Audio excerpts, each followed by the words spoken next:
দর্শক আপনারা ঠিক যেমনটি দেখানোর চেষ্টা করছি, সড়কে শুয়ে পড়েছেন দৃষ্টি প্রতিবন্ধী, অর্থাৎ তারা চাকরির দাবিতে তারা প্রধান উপদেষ্টার বাসভবন তারা যে লং মার্চ ছিল, অর্থাৎ এই মুহূর্তে আমরা আপনাদের দেখানোর চেষ্টা করছি যে তারা শাহবাগ থানার সামনে তারা অবস্থান করছে, অর্থাৎ পুলিশের বাধা এবং তাদের রাস্তার মধ্যেই তারা শুয়ে পড়ছে, অর্থাৎ যতক্ষণ পর্যন্ত তাদের দাবি আদায় না হবে তারা এই সড়কেই অবস্থান করবেন।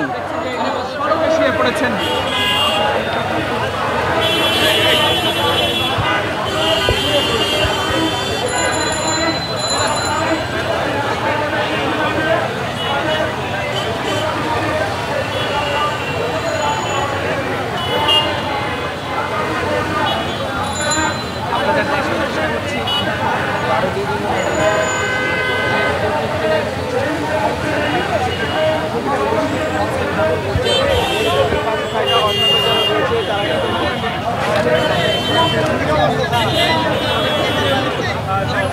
Where do I?